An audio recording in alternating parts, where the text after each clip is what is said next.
오늘도 수요기도에 함께 하시는 모든 여러분들께 하나님의 놀라우신 은혜와 축복이 영원토록 함께 하시기를 주님의 이름으로 축복합니다. 이제 오늘부터 토마스 아 캠피스의 그리스도를 본받아를 함께 묵상하며 나아가겠습니다. 이 책의 내용 중에 주요 부분들을 제가 소개하면서 더불어 제가 묵상한 성경 말씀들과 이야기들을 함께 나누는 그런 시간들로 나누고자 합니다. 그리스도를 본받아 제일 1부 처음 1부는 영적인 삶을 위하여라는 제목으로 되어 있고요.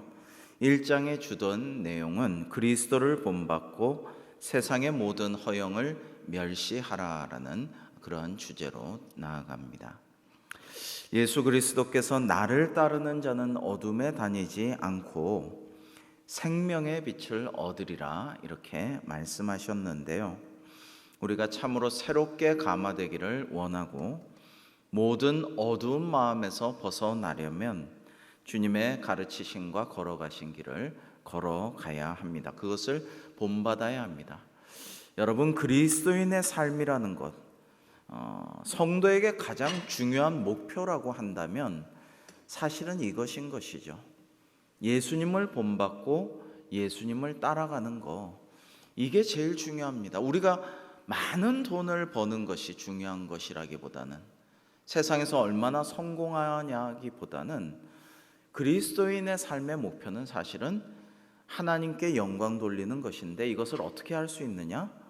예수님을 본받고 예수님의 말씀과 삶과 모든 가르침을 쫓아가는 것, 본받는 것이야말로 우리가 하나님께 영광 돌리는 성공적인 삶을 살아갈 수 있는 길이라고 할 수가 있어요. 그래서 예수님의 삶을 묵상하고 본받는데 전력을 기울여야 합니다.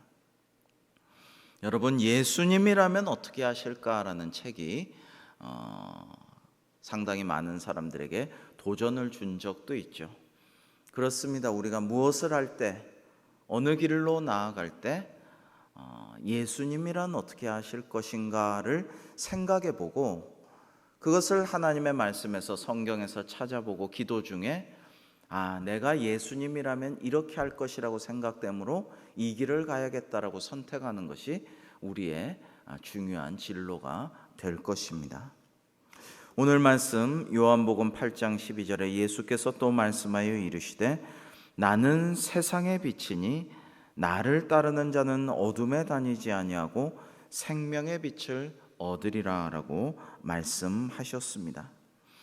여러분, 세상이 너무나 어두웠는데 예수님께서 빛으로 이 땅에 오셔서 우리를 밝혀주셨고 그 빛을 따라가는 자는 어둠에 다니지 않는다라고 합니다.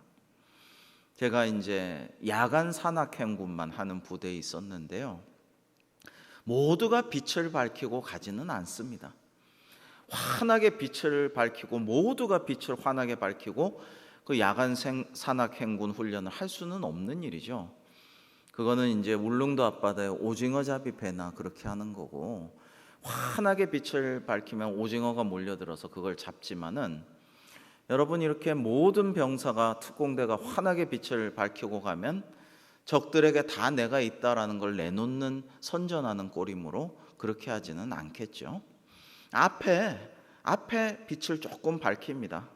이렇게 등불을 밝히고 가끔 뒤에도 이렇게 빛을 밝혀줍니다. 앞을 가다 보니까 여기가 위험하니까 여기 조심해 하고 말하면서 이렇게 뒤로도 비춰주고, 지나간 길을 말이죠. 그 앞에 있는 불빛만 따라서 깜깜한 산길을 계속 이제 밤새 행군하는 길이죠. 근데 그 불빛을 따라 상당히 멀리 까마득하게 있기도 하지만 그거를 따라가면 어둠에 실족하지 않고 앞에서 가이드 해주고 조심하라고 하고 여기는 위험하다 그러고 뒤로도 비춰주고, 이런 길을 따라가면서 행군에 성공하게 되는 것입니다.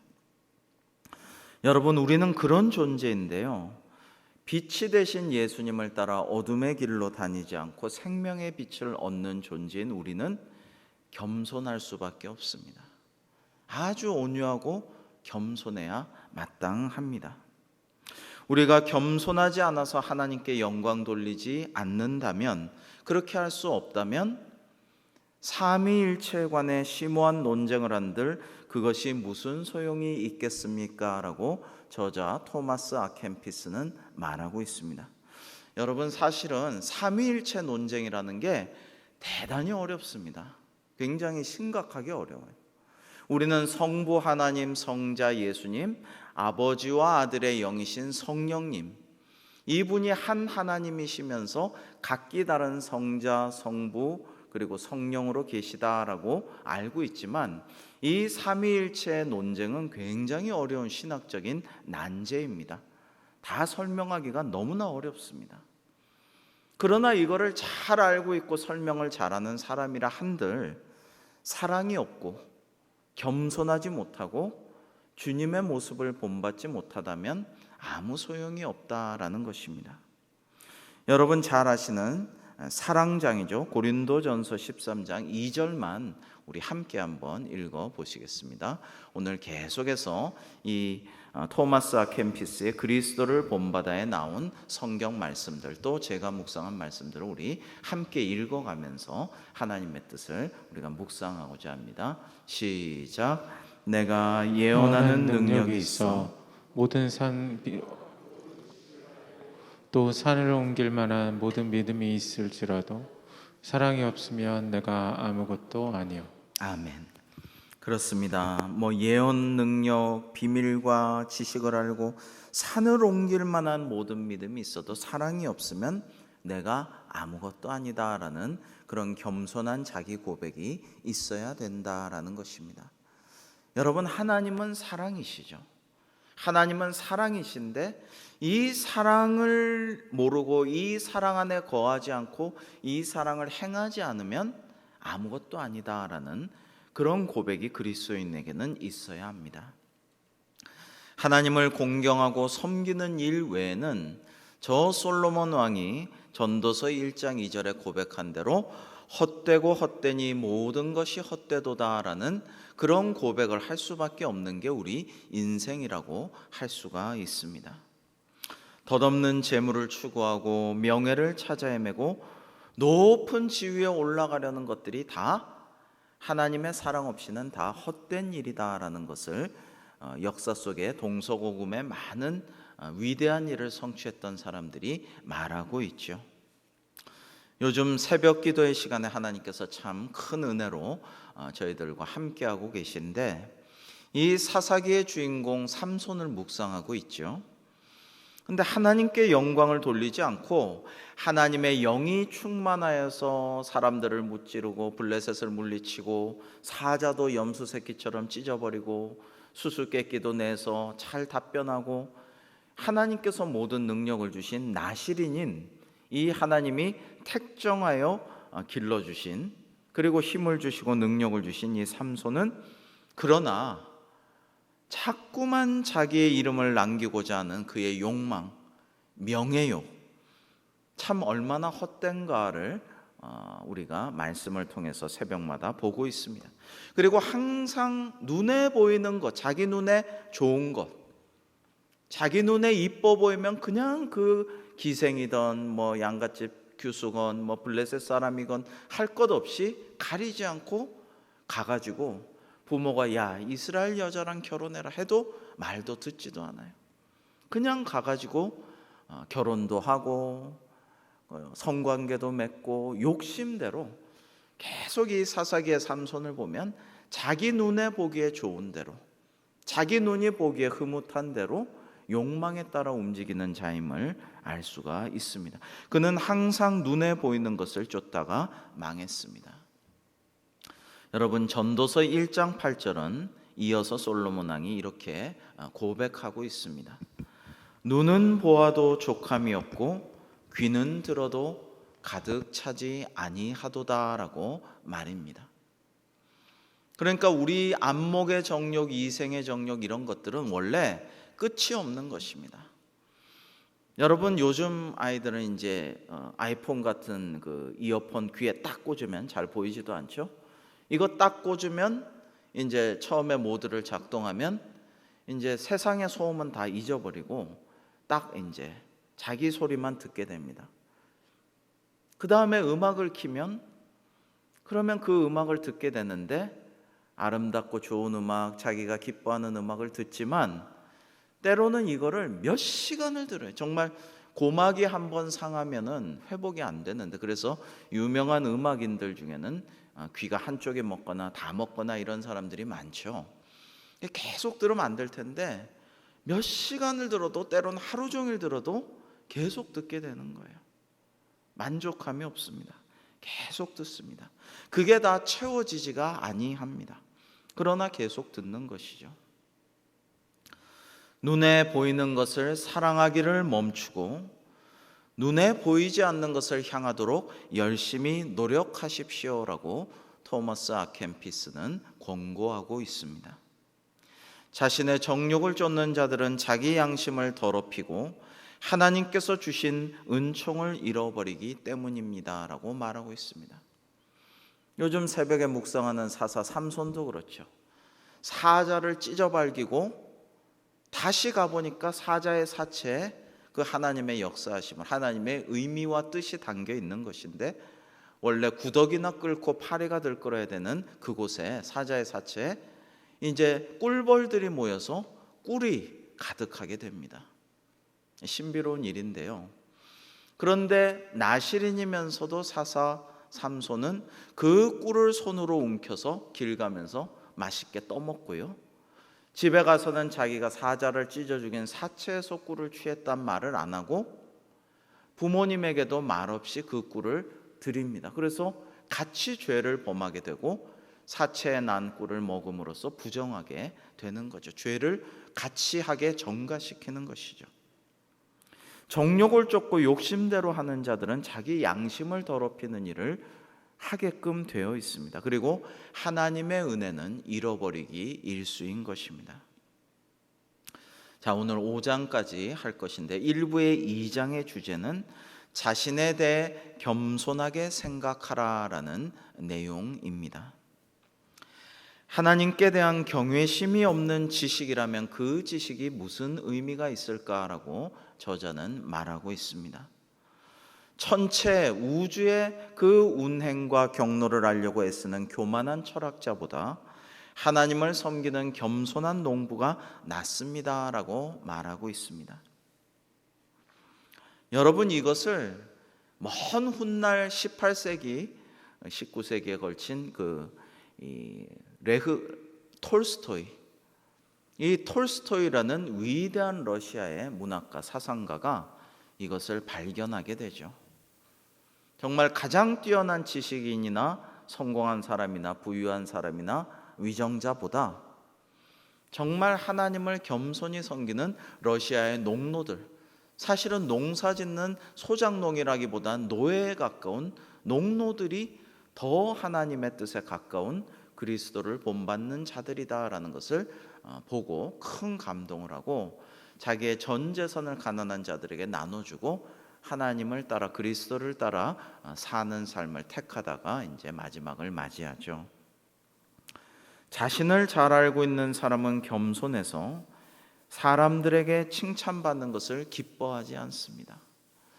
여러분, 세상 사람들은 지식이 많고 세련되고 뛰어나고 사람들을 잘 조종할 수 있는 사람일수록 아주 세련된 방식으로 자기 자랑을 하고 더 고도의 수법으로 사람들이 자기를 칭송하게끔 만듭니다.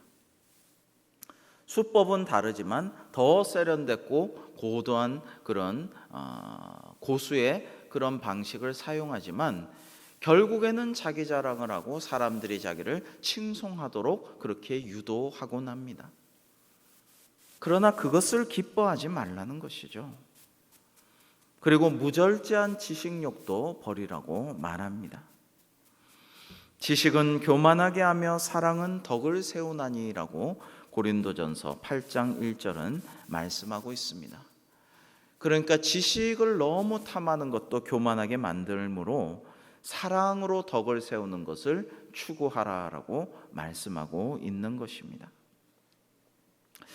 옛날에는 책을 참 좋아했어요. 어릴 때도 책을 너무나 좋아했습니다. 책이 많았으면 좋겠다라고 생각하고 어릴 때부터 도서관에 많이 다니고 그랬습니다. 어떤 목사님들은 다른 거는 없어도 책 욕심이 있어서 책이 어마어마하게 많은 장서를 자랑하고 개인 도서관 같은 그런 큰 서재를 갖고 계신 분들도 보았습니다. 그런데 이 지식이라는 것, 책이라는 것도 너무 욕심이 되면 안 될 것 같아요. 그래서 요즘에는 도서관에 가서 돈도 없고 해서 책을 일일이 다 사서 볼 그런 여력도 없지만은, 그러나 또 그 책을 다 보는 게 아니거든요. 그 책을 사서 굉장히 아끼고 좋아하고 장식장에 꽂아놓고 흐뭇해하고 가끔 빼서 이렇게 훑어보기나 할지언정 그거를 다 보는 사람은 극히 드뭅니다. 그냥 원하는 거 사놓고 자기 만족을 하는 것이죠.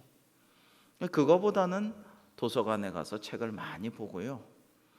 그 다음에 예전에는 이렇게 책을 가지고 누구에게 선물하기를 참 좋아했는데, 이제 그러면 누구에게 하고 제가 이름을 써서 이렇게 뭐라고 써서 주기도 했는데, 요즘에는 그거보다는 그냥 줍니다, 책을. 왜냐하면 이 책을 보고 좋으면은 아까우니까 또 볼 건 아니면은 다른 사람들 이렇게 나눠줄 수도 있거든요. 돌려볼 수도 있고. 그렇기 때문에 그냥 선물하곤 합니다. 여러분이 우리가 지식이라는 것이 좋지만은 지나치게 알고자 하는 욕망도 끊으라고 이 토마스 아켄피스는 말하고 있습니다. 훌륭한 충고입니다. 그 지식, 세상 지식 속에서는 많은 산만함과 거짓됨도 함께 있다라고 경고도 하고 있습니다. 그리고 중요한 말씀을 하고 있어요. 대부분의 세상 지식은 자기 영혼을 구원하는데 아무 쓸모가 없는데 거기 몰두하는 것 또한 어리석다라고 말하고 있습니다. 그렇습니다. 세상 지식은 물론 우리가 살아가기 위해서 중요한 것도 많지만은 필요 없는 것도 많고, 정말 중요한 지식은 우리가 구원받기 위한 지식인데, 이 구원을 받기 위한 지식, 하나님께 영광 돌리고 하나님의 사명을 감당하기 위한 지식에 집중하기보다는 그렇지 않은 지식을 탐닉할 때가 많다라는 것을 우리는 기억해야 할 것입니다. 많이 알면 알수록, 더 이해하면 할수록 삶도 그만큼 더 거룩해지지 않는다면 그만큼 엄중한 심판을 받을 것입니다 라고 저자는 경고하고 있습니다. 이것은 토마스 아켄피스의 생각은 아닙니다. 바로 예수님께서 그렇게 말씀하셨잖아요. 너희는 그러므로 더 많이 선생 되려고 하지 말아라. 더 지도자 되고 랍비 되려고 하지 말아라. 더 많은 경책을 받고 더 많은 야단을, 꾸지람을 받을 수 있으므로 너무 그렇게 하려고 하지 말라라고 말씀하셨던 것을 기억해야 합니다. 우리 로마서 12장 16절, 이제 그 많은 지식과 많은 세상의 학식들이 예수님을 알게 되고 난 후엔 다 배설물로 여겼다는 사도 바울의 고백인데요. 함께 읽어 보시겠습니다. 시작. 서로 마음을 같이 하며 높은 데 마음을 두지 말고 도리어 낮은 데 처하며 스스로 지혜 있는 채 하지 말라. 네, 이렇게 사도 바울은 우리에게 권면하였습니다. 여러분이 토마스 아퀴나스라는 도미니코회의 수사 신부인데요. 중세 기독교의 가장 대표적인, 딱 한 명 꼽으라면 바로 학자 중에서는 이 사람을 꼽을 수 있는 사람이 있었습니다. 그러니까 중세 기독교의 대표적 신학자이며 이른바 스콜라 학파의 철학자입니다. 그의 이름을 딴 토마스 학파의 창시자이기도 하고요. 교회학자 35명 중 하나로서 천사 박사라는 별명을 얻을 정도로 독토르 안젤리쿠스라는 그런 별명을 가질 정도로 가장 위대한 학자다라고 칭송을 받은 학자가 바로 이 토마스 아퀴나스입니다. 그는 역대 신학자 철학자 중에서 가장 왕성한 집필활동, 저술활동을 했습니다마는 그의 가장 대표적인 신학 대전을 왕성하게 쓰다가 그 완성을 조금 남겨놓고서 붓을 꺾게 됩니다. 절필하게 되죠. 그런데 그가 절필하자 조수가 너무 궁금해서 이거 조금만 더 하면 이거 완성될 것 같은데 이 인류 역사에 길이 남을 위대한 신학 대전을 왜 완성하지 않으십니까? 라고 물어보았습니다. 그러자 나는 계속할 수가 없다네.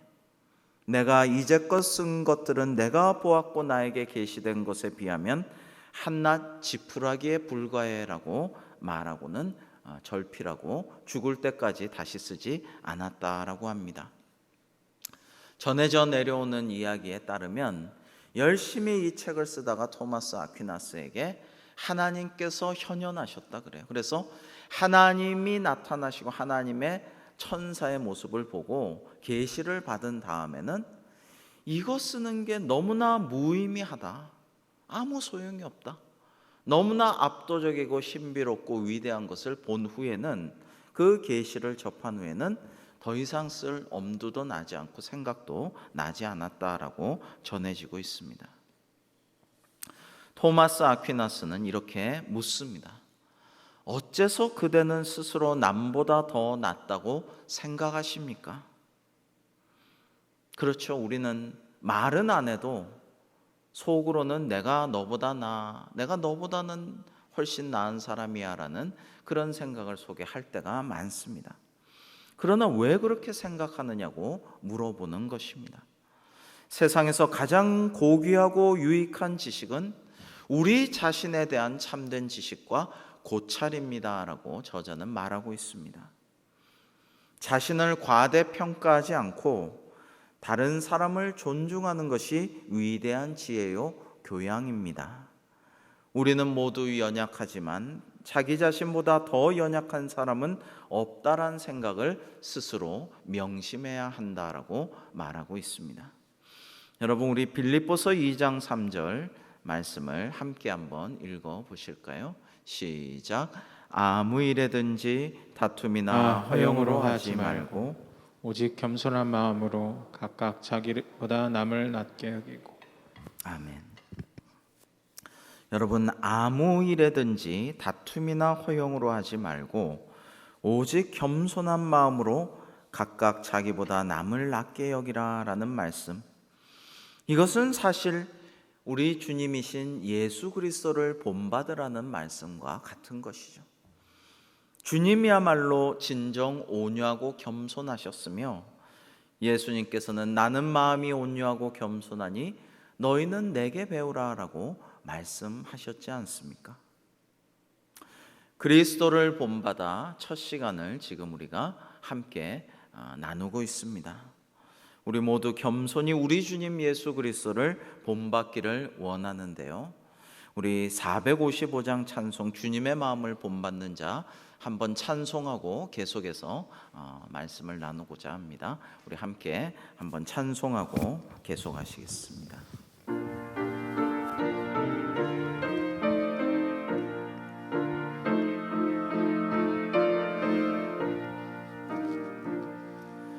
주님의 마음을 본받는 자, 그 마음의 평강이 찾아오면 험악한 세상을 이길 힘이 하늘로부터 임함이로다. 주님의 마음 본받아 살면서 그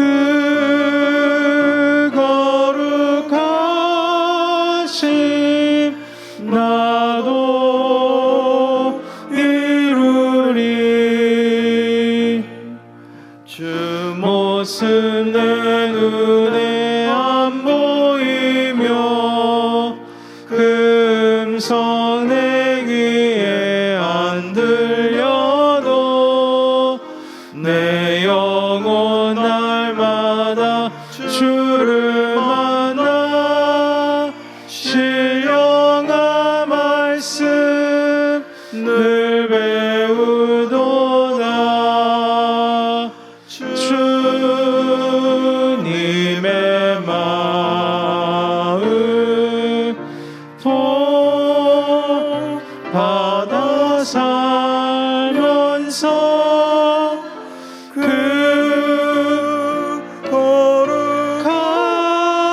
하심 나도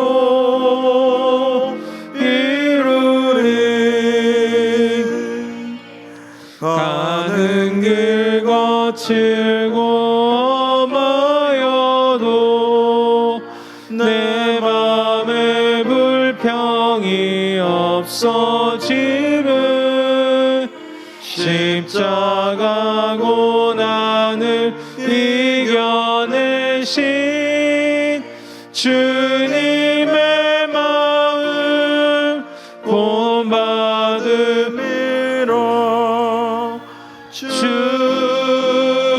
주님의 마음 본받아 살면서 그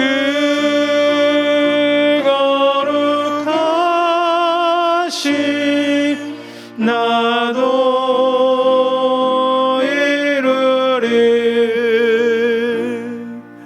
주 예수 세상에 다시 오실 그날의 무성도 변하여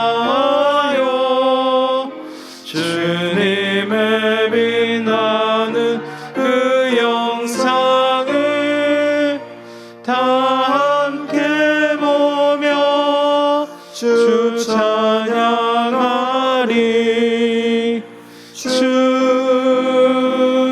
주님의 마음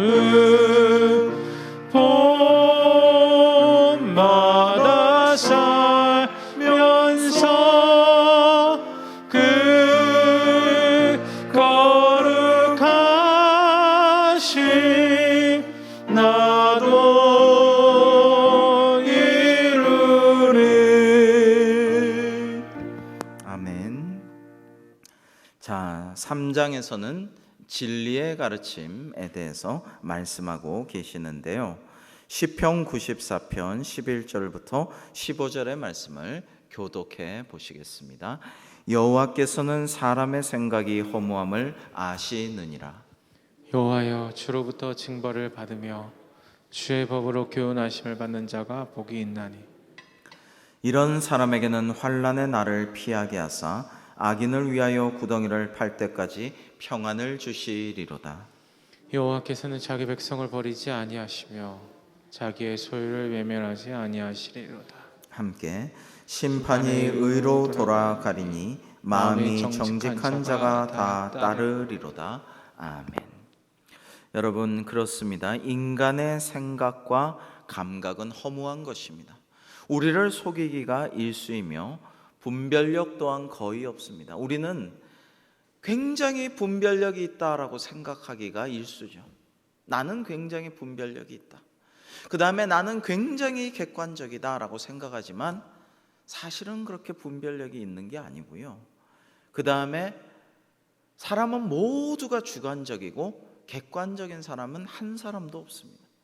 근데 자기는 분별력이 굉장히 있고 그 다음에 대단히 객관적이고 나는 상당히 지혜롭고 모든 것들을 잘 처리한다고 생각하죠. 그러다가 한번 사고가 나거나 내가 그렇지 않고 어리석었다라는 것을 가끔 꽝 하고 뒤통수 얻어맞고 사고가 터진 다음에야 아, 내가 왜 이렇게 했던가라고 생각하지만 그게 우리 모든 인간의 사실은 모습이다라는 것입니다. 그걸 알아야 돼요.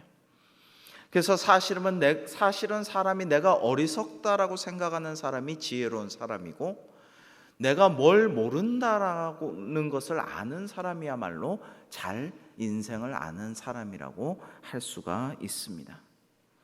시편 115편 5절에서는 그래서 입이 있어도 말하지 못하며 눈이 있어도 보지 못하며 라고 말씀하고 있습니다. 여러분, 그게 맞아요. 눈이 있어도 뻔히 있어도 보지 못하는 것이 우리입니다. 사실은 그래요. 우리가 볼 수 있는 한계가 있고요. 때로는 바로 눈앞에 있어도 봐라 해도 눈으로 보고 있는데도 딴 생각하고 있으면 그거를 못 보고 잊어버리고 기억도 안 납니다. 귀도 마찬가지. 우리가 듣고 있는 이 청력의 한계가 있어서 그 주파수에서 벗어난 것은 전혀 듣지를 못합니다. 개나 박쥐나 고래는 듣는 것을 우리는 듣지 못하죠.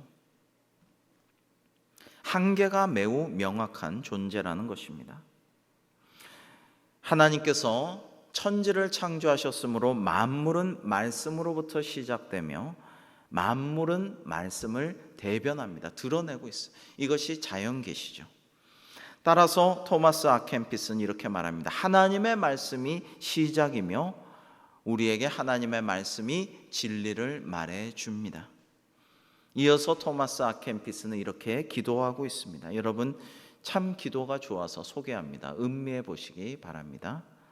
진리이신 하나님, 영원한 사랑으로 저를 당신과 하나가 되게 하소서. 온갖 것을 읽고 듣는 것은 자주 실증이 납니다. 제가 갖고 싶어하고 갈망하는 바 모든 것이 하나님 안에 있습니다. 학식 높은 모든 사람들로 하여금 잠잠케 하시고 만물도 당신 앞에서는 침묵을 지키도록 하소서. 여러분, 하나님을 본받기 원하고 그리스도를 따라 살기를 원하고 궁극적으로는 하나님과 일치를 이루기, 연합하기 원하는 그러한 귀한 기도다라고 할 수가 있겠죠. 우리도 이런 기도를 드리면 참 좋겠습니다. 사람이 자기 자신과 화합하고 통합되면 될수록, 그래서 내적으로 단순하고 순수하게 되면 될수록 힘들이지 않고 모든 다른 사물을 보다 폭넓고 수준 높게 이해할 수 있는 경지에 오르게 됩니다. 그 까닭은 하늘에서 그가 이해의 빛을 받기 때문입니다. 여러분, 노자나 공자나 이런 사람들, 맹자나 이런 사람들을 봐도 그렇게 되는 것을 알 수가 있어요. 물론 자연에서 계시를 얻고 그의 묵상과 공부 가운데서 그런 것을 수련 가운데서 깨닫게 되지만, 사실은 동서고금의 지혜로운 현자들은, 성인들은 다 이러한 코스를 갖게 된다라는 것을 알 수가 있습니다. 그래서 마태복음 11장 25절의 유명한 말씀, 예수님께서 이렇게 말씀하셨죠. 우리 같이 한번 읽어 보실까요? 시작. 그때 예수께서 대답하여 이르시되 천지의 주제이신 아버지여, 이것을 지혜롭고 슬기 있는 자들에게는 숨기시고 어린아이들에게는 나타내심을 감사하나이다. 아멘. 그렇습니다. 여러분, 세상에 지혜롭고 슬기롭고 똑똑하다, 내가 남보다 지혜롭다, 모든 것을 내가 잘 할 수 있고 조정할 수 있고 다 할 수 있다라고 하는 대단한 사람들이 그렇게 하나님 보시기에는 얼마나 우습고 웃기고 참 가관일 것입니까? 가소로운 존재일 것입니다. 그러나 순수한 어린아이들, 온전히 하나님께 의지하고 하나님께 구하고 하나님의 것을 기대하고 이러한 어린아이들을 하나님께서는 기뻐하시고, 누구든지 어린아이와 같지 아니하면 천국에 들어갈 수 없느니라라고 말씀하셨던 것이죠. 우리는 그래서 우리 자신을 이겨내기 위해, 자기 자신을 이겨내기 위해 날마다 정신력을 더욱 강하게 하고 날마다 거룩한 삶을 살기 위해 노력하며 기도해야 합니다. 날마다 자기를 쳐서 복종시켜야 하고 날마다 성화의 길, 더 거룩한 길을 걸어가기 위해 분투 노력해야 합니다. 강물을 거슬러 가는 것 같은 것이 우리 인생이죠. 가만히 있으면 나는 가만히 있어 라고 생각하지만 그 물살에 떠밀려 가는 거예요. 그래서 뒤처지는 겁니다. 그러나 계속 물살을 연어같이 거슬러서 헤엄칠 때에 힘들지만 부대끼지만 고생스럽지만 조금씩 나아가서 마침내 목표한 곳에 천국 도성에 이를 수가 있게 되는 것입니다. 이번 주일날 이런 말씀을 좀 나누고자 하는데요, 진실로 심판의 날이 되면 우리는 무엇을 읽었느냐에 대해서가 아니라 무엇을 행했느냐에 대해서 심판을 받게 될 것이라고 저자는 말하고 있습니다. 마태복음 25장의 천국 비유, 열처녀 비유, 달란트 비유, 그 이후에 주일 본문이 될 비유, 이런 것들을 통해서 예수님께서 비유로 말씀하신 천국 비유, 심판의 비유가 그런 것이죠. 우리가 많이 알고 많이 제스처를 취하고 많이 말하고 이런 걸로 심판받는 게 아니라 우리가 누구에게 무엇을 행하였느냐, 이걸로 심판을 받게 된다라는 것입니다. 이 세상에는 하나님께 예배하는 데에는 소홀히 하면서 세상의 헛된 학문에만 전념하다가 죽어간 사람이 얼마나 많습니까? 그들은 겸손해지기보다 위대해지려고 했기 때문에 그 생각이 허망해지고 말았습니다라고 저자는 말하고 있는데요. 오늘날도 똑같은 말을 할 수 있어요. 얼마나 돈 버는데 몰두하느라고 하나님을 예배하는 일에는 얼마나 소홀했습니까? 그는 자기 자신이 부유해지기 위해서, 위대해지기 위해서, 성공하기 위해서 열심히 애썼지만은 결국에는 허망한 것임을 심판날에는 알게 될 것이라는 교훈입니다. 여러분, 이 가을에 날씨가 쌀쌀해지고 죽음도 생각하고 영생 구원도 생각하게 되는 이 묵상하기 좋고 기도하기 좋고 사색하기 좋고 말씀 읽기 좋은 이 겨울에, 이 가을에 우리는 뭘 생각해야 되느냐? 궁극적인 것, 영원한 것, 진리, 구원, 이런 걸 생각해야죠. 가을에는 세상 사람들과 똑같이 예배는 소홀히 하고 말씀 묵상은 하지 않고 기도는 하지 않고 그저 허망한 것만 막 쫓아다니다가 하나님 앞에 불려가서 뭐라고 답변할 것인가, 이런 거를 생각해야 한다라는 것입니다. 우리 로마서 1장 21절 말씀 같이 한번 읽겠습니다. 오늘날 우리 그리스도인들에게 주시는 말씀이라고 생각합니다. 시작. 하나님을 알되 하나님을 영화롭게도 아니하며 감사하지도 아니하고 오히려 그 생각이 허망하여지며 미련한 마음이 어두워졌나니. 여러분, 하나님을 사랑하는 일에 힘쓰는 사람이 진실로 위대한 사람이고 하나님이 인정하시고 칭찬하시는 사람입니다. 그래서 하나님을 사랑하는 일에 우리가 가장 중심을 둬야 된다라는 것입니다. 이거는 주일학교에, 교회학교에서만 가르치는 게 아닙니다. 오늘날 우리 모두에게 주시는 말씀인 것이에요. 자기 자신과 세상 영예를 대수롭지 않게 여기는 사람이 사실은 더 위대한 사람입니다. 그보다 더 위대한 만왕의 하나님이 계시고 나는 오직 주만 경배하고 주님만 위대하게 여기고 왕이신 주님의 말씀에 순종하겠나이다 라는 사람이 진짜 위대한 사람이라는 것입니다. 링컨 같은 사람들, 그런 모습들을 우리는 볼 수 있지 않습니까? 남북전쟁 때 위대한 일화가 있지 않습니까? 장관이 아이고 대통령님, 이 하나님이 우리 편에 서셔야 될 텐데요 라고 할 때 모르는 소리 마시오. 그게 아니라 우리가 하나님 편에 서야죠. 이런 삶의 자세, 이런 태도, 경중을 가릴 줄 아는 그런 삶의 모습을 가진 사람이 위대한 사람인 것입니다. 그래서 마태복음 18장 4절에 주님께서 아까 말씀하신 바와 같이 이렇게 말씀하셔요.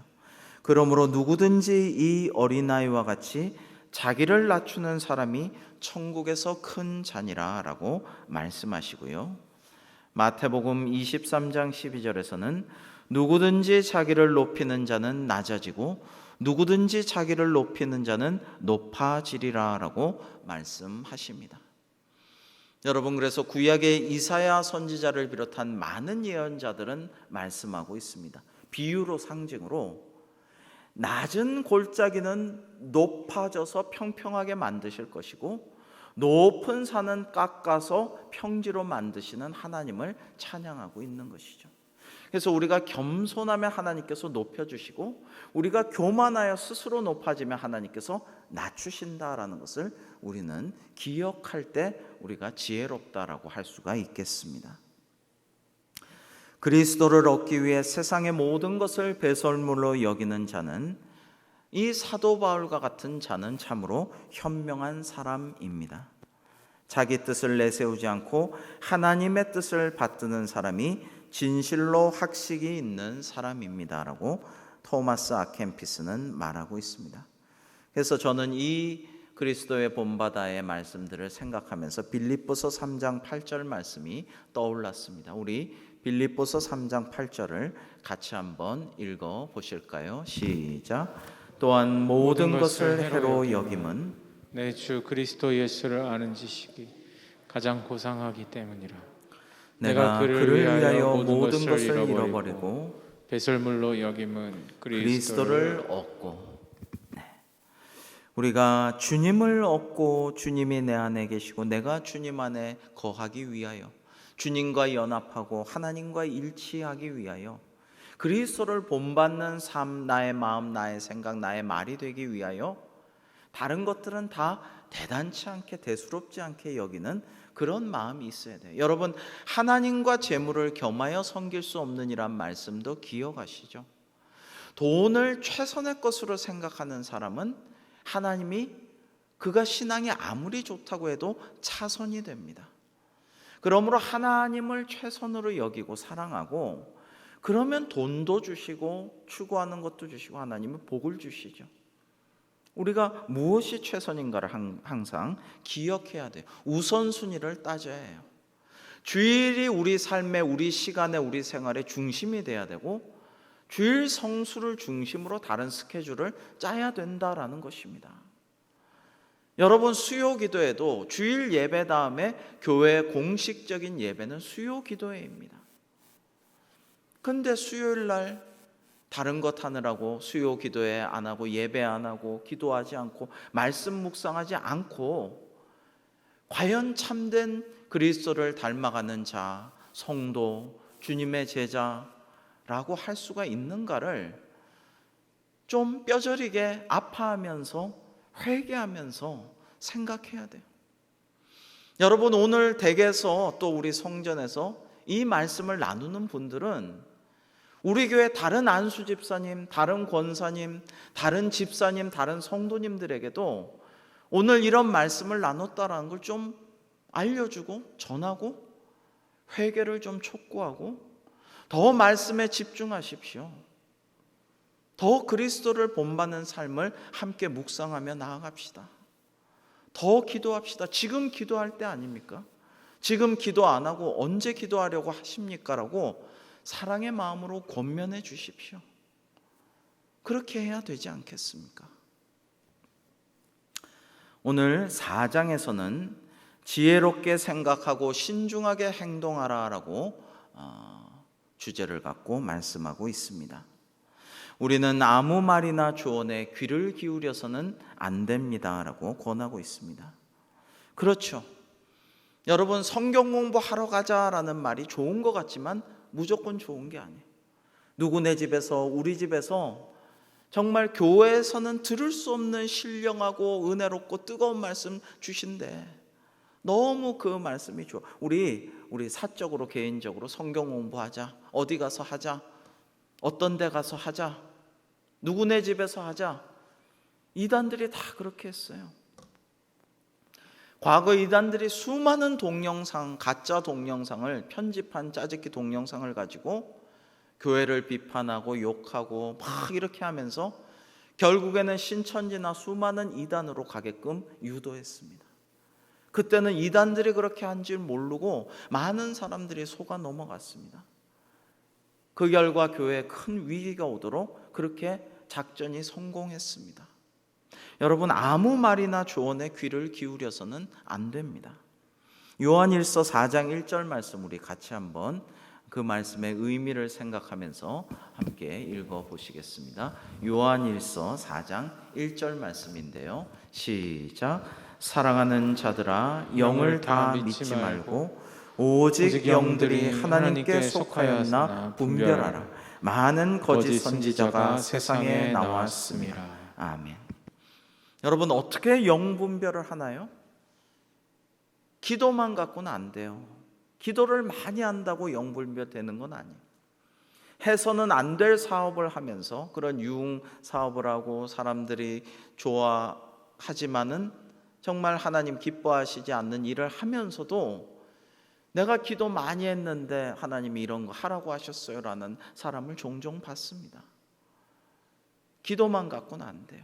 영분별은 하나님의 말씀을 많이 읽고 듣고 또 목사님들을 비롯한 하나님의 사람들에게 조언을 구하고 그것을 듣고 그러면서 분별할 수 있는 것이지, 자기 욕망과 자기 생각과 자기 기대가 가득한 가운데서 열심히 기도만 한다고 되는 것은 아니라는 것을 기억해야 돼요.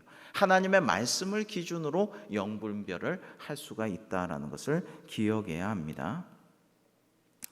오히려 인내심을 품고 신중한 태도로 하나님의 뜻에 따라 곰곰이 생각해야 합니다.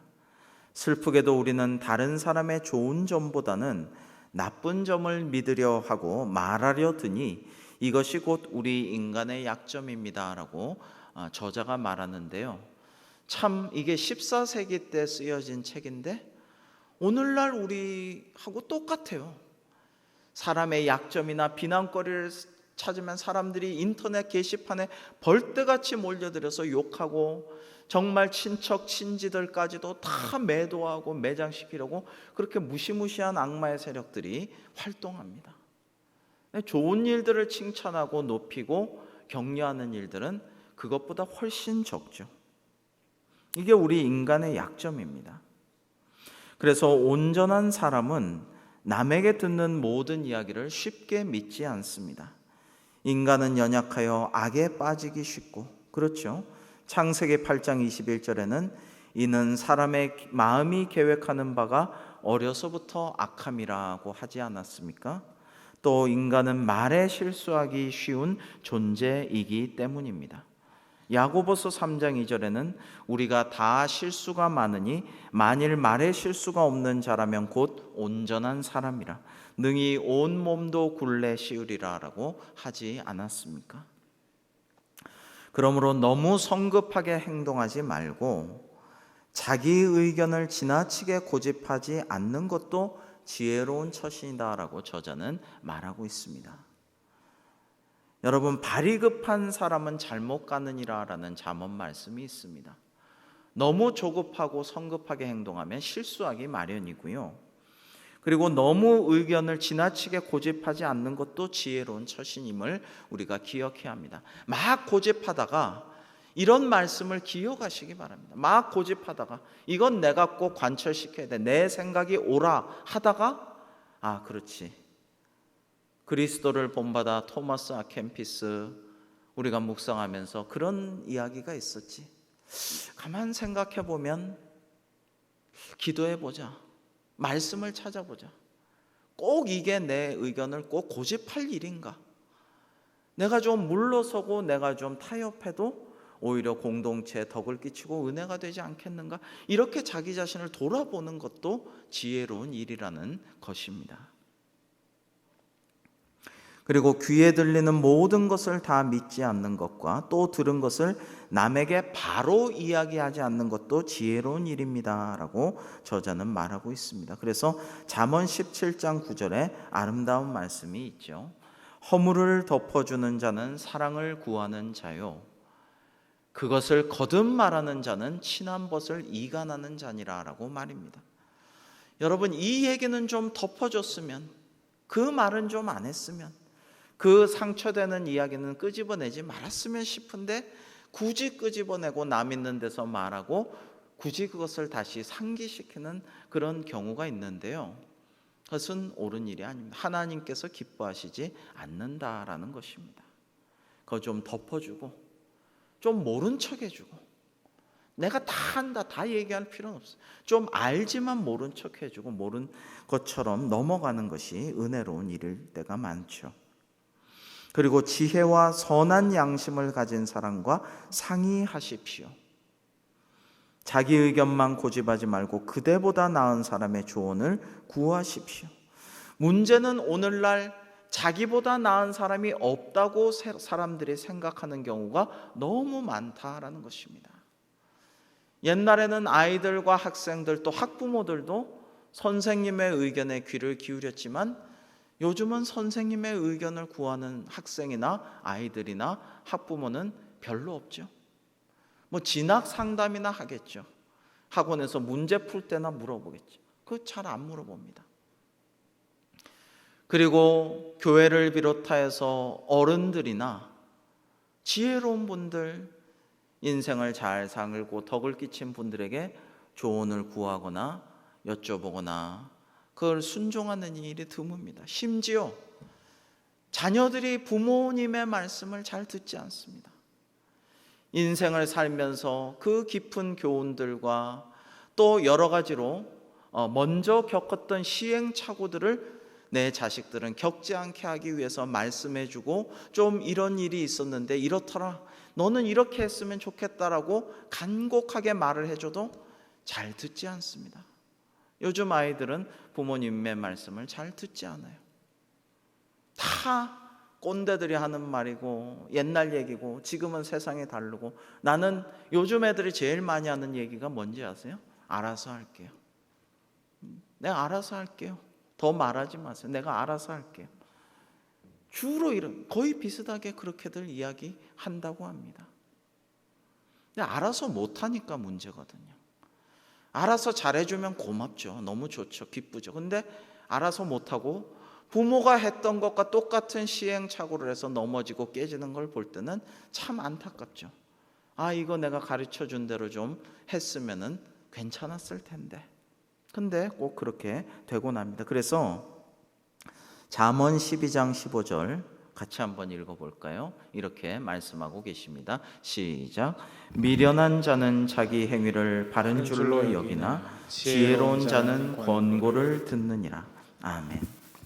그래서 사람은 스스로 겸손하면 할수록, 하나님께 순종하면 할수록 모든 일에서 더 신중하게 되며 더 큰 마음의 평화를 누리게 됩니다. 마지막 5장은 성경을 읽는 법에 대해서 간단하게 말씀 나누겠습니다. 우리는 지금 주일 설교도 하나님 말씀 중심으로 듣고 있습니다. 하나님 말씀을 묵상하고 말씀이 말씀을 해석하는 원리에 따라서 하나님의 말씀 중심의 설교를 제가 하나님의 말씀을 대언하는 입장에서 여러분께 하고 있고, 여러분도 그렇게 함께 읽어가며 교독하며 성경을 찾아가며 하나님 말씀을 나누고 있습니다. 매일 새벽에는 생명의 삶의 진도에 따라서 계속해서 하나님의 말씀을 강해하고 있습니다. 온라인으로는 매일 말씀 묵상을 나누고 있습니다. 또 이제 가을을 맞이하여 90일 성경 통독과 구약 성경 공부를 하고 있습니다. 여러분, 90일 성경 통독도 진도와 드라마 바이블 어플이라든지 좋은 그런 도움을 드리면서 할 수 있도록 저희가 잘 돕고 있고요. 또 김춘교 목사님께서 이제 생생 구약 성경 연구를 이제 가을을 맞이해서 하시는데 참 귀한 강사님입니다. 잘 가르치고 참 은혜로운 말씀을 잘 전하고 있는데 더 많이 좀 들었으면 좋겠어요. 우리 청년들도 그렇고 또 모든 사람들이 더 적극적으로 더 많이 들었으면 좋겠는데 참 생각보다는 참 아쉽다, 이런 생각을 합니다. 여러분, 오늘부터 수요기도의 시간에는 그리스도를 본받아로 하나님의 말씀을 다양한 방식으로 묵상하고 있습니다. 이렇게 나아갈 것입니다. 여러분, 참 은혜롭고 좋은 시간이며 우리에게 생명의 양식이 되는 귀한 묵상의 시간이 될 것입니다. 수요기도에도 더 많이 들으셨으면 좋겠어요. 댁에서든 어디서든지 더 많이 접속하셔서 더 많이 말씀을 듣고 함께 기도했으면 좋겠습니다. 오늘 이렇게 성전에 나와서 또 각자 댁에서 함께 하시는 분들은 주변에 좀 권면하시기 바랍니다. 더 말씀에 집중하고 더 기도합시다라고 그렇게 권해 주시기 바랍니다. 자, 하나님의 말씀을 이렇게 다양한 방식으로 우리가 묵상하고 읽고 접하고 실천을 다짐하게 되는데, 어떻게 성경을 읽어야 할까에 대해 토마스 아켐피스는 이렇게 말씀하고 있습니다. 성경의 한 구절 한 구절을 그때 기록되었던 정신으로 읽어야 합니다. 이것은 굉장히 훌륭한 말씀입니다. 이게 이제 많은 성서학자들이 후대에 이렇게 해야 된다라고 주장하는 것을 벌써 14세기에 이 위대한 성인은 말씀하고 있습니다. 그때 기록된 정신으로 한 구절 한 구절 읽으라는 말씀은 내 마음대로 지 마음대로 읽지 말라라는 것입니다. 그런데 이단들이 이렇게 하죠. 교주들이 자기 마음대로, 그리고 자기가 느낀 대로, 자기 입맛과 욕심대로, 그리고 자기가 청중을 조정하는 대로, 조정하기 위한 대로 그렇게 말씀을 이리 섞고 저리 섞고 한 군데서만 짜집게 하고, 그리고 이 비유는 이런 뜻이야 하고 굉장히 사람들이 혹할 만한, 끌려들 만한 굉장히 호기심을 가지고 그것이 좋다, 이거 내가 듣고 싶은 말씀이다라는 식으로 해석합니다. 근데 그렇게 하지 말고, 자기 마음대로 하지 말고 그때 기록되었던 정신으로 읽으라라고 말씀하고 있습니다. 그리고 우리는 성경에서 말의 기교가 아닌 영적인 유익을 찾으려고 애써야 한다라고 말씀하고 있습니다. 성경을 읽을 때 거대하고 심오한 책을 읽는 것을 알고 경건한 마음으로 읽으라고 권면하고 있습니다. 아까 중세의 가장 위대한 신학자요 철학자였던 토마스 아퀴나스가 우리가 구원을 위해 꼭 알아야 할 세 가지가 있다라고 주장했습니다. 참 명언인데요. 그 세 가지가 무엇인가? 인간의 구원에는 세 가지가 필요하다.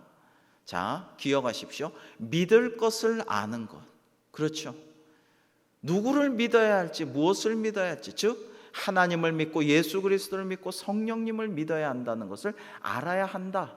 이게 중요하다라는 것입니다. 아주 핵심이죠. 그 다음에 추구할 것을 아는 것. 내가 무엇을 추구하고 무엇을 위해서 살아가야 하고 내 인생의 목적이 무엇인가. 하나님을 영화롭게 하고 하나님을 영원토록 기뻐하고 찬양하고 영광 돌리기 위해 살아야 한다. 내가 그러한 인생의 동기를 가지고 돈도 많이 벌고 성공하여서 하나님께 많은 것 드리고 이웃을 섬기고 구제해주고, 이게 청교도 원리 아니겠어요? 청교도 윤리죠. 추구할 것을 아는 것도 중요하죠. 그 다음에 해야 할 것을 아는 것이다. 마지막으로 그렇다면 무엇을 해야 할 것인가를 알아야, 그래야 인간의 구원에 필요한 세 가지를 우리가 아는 것이 되는 것입니다. 그래서 시편 117편 2절에서는 이렇게 하나님을 찬양하고 있습니다. 우리 이 아름다운 찬양을 함께 읽어 보시겠습니다. 시작. 우리에게 향하신 여호와의 인자하심이 크시고 여호와의 진실하심이 영원함이로다. 할렐루야. 아멘. 사람은 죽을지라도 주님의 진리는 영원합니다. 그래서 누가복음 21장 33절에 천지는 없어지겠으나 내 말은 없어지지 아니하리라라고 주님께서 말씀하셨습니다. 사랑하는 성도 여러분, 오늘 우리가 함께 묵상한 토마스 아켐피스의 그리스도를 본받아의 내용을 마음에 되새기시면서 우리 모두 앞으로 하나님의 말씀을 중심으로 구주이신 예수 그리스도를 본받는 삶이 되기를 주님의 이름으로 축복합니다. 기도하시겠습니다.